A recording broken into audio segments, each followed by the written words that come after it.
So hi guys, welcome to today's edition. We just finished installing our Deye inverter, and as you can see here, we're having a parallel connection of 6 kVA Deye inverter and 6 kVA Deye inverter to make them 12 kVA inverter. So as you can see, let's start from here.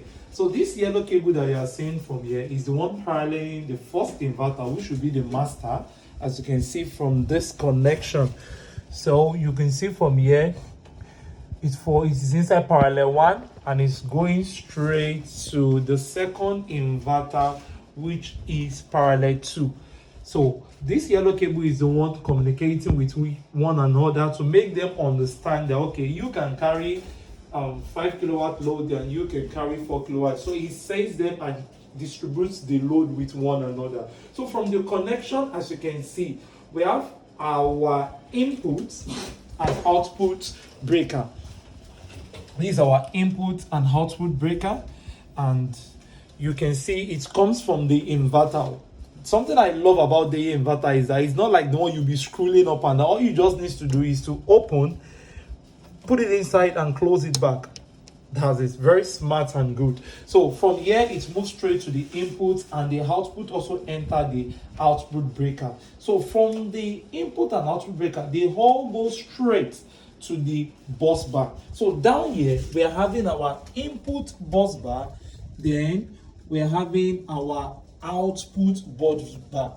When you are doing a parallel connection, all inputs must be in input bar. There must be input, all of them must go straight to the input bar. When you are doing a parallel connection, all the output must be in the same place and in the same bar. So that is why they all move together in the same bar. So this for the input and this for the output. Now let's go straight to the battery connection. As you can see, we have our battery here. The first battery is connected here. As you can see, that's our battery connection, and it moves straight to the first breaker. This is breaker. We have 250 amps breaker to protect it. So this is our first breaker for inverter 1. Then we also have second breaker for inverter 2 for protection. So then from the breaker, it moves straight to the battery bus bar. As you can see, this is the battery bus bar. The positive is up here, the negative is down here. So if you are doing your parallel connection, the two inverter has to take their battery source from the bus bar. So our breaker here is just to protect it in case of maintenance or protection sake. Now we go straight to our battery, because we've talked about bus bar, then we need to talk about the battery. Here we have our 51 volts Sacred Sun battery. Then we also have our Jinko, and they are all connected together in parallel. As you can see, they are connected in parallel. Then we have our communication cable communicating to one another. So the Jinko is communicating with the first inverter, and with the first battery is communicating with each other. Then their overalls are all connected to the bus bar. As you can see, this will soon connect. We just want to explain. Then this one is already connected, so we'll connect the second one to the bus bar to power it off. Then after that, we have our, I know you'll be wondering that which breaker is this, and what's this red, So this inverter is working with a solar panel, and as you can see here, if you can check down here, you can see that it's already the PV input and output. We also have the other side. As you can see here, the other side, we have the input 2 and input 3. So we are plugging 1 and 2 here. We are just plugging only 1 here. So right now we have our input breaker. That's our PV breaker 1. This one is working for the solar. So the solar is coming directly from here, from the panel. Then the breaker is to protect it. Then this is the outgoing that is going to the inverter. Then we have PV2, which is for this inverter here. So it's here, so it's also connected here. And we also have PV3, which is also connected here. So this inverter can carry 2 panels conveniently without any issue.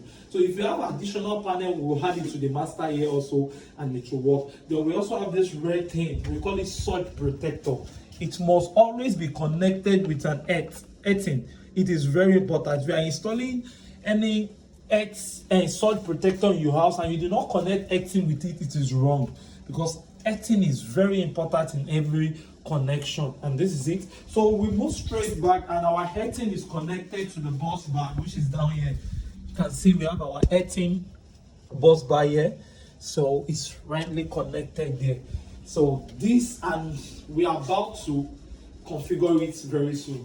So I'm going to explain to you how to do the configuration in our next video. Before I finished, I forgot to mention the communication cable to the inverter. So we have to connect it to the inverter. So you move all the way down here. Sorry, it's taking it time. So bring it all over here. Then when you get here, you have to look for the can. The can is here, so you plug it. So the can connection. So if you plug it in the can connection, the inverter will be communicating to the battery on how to charge, how to work well, and when the battery is full or when the battery is charging. So that's the work of the communication cable, and supply the source to one another. So in our next class, I'll be telling you about the configuration. So have a wonderful day.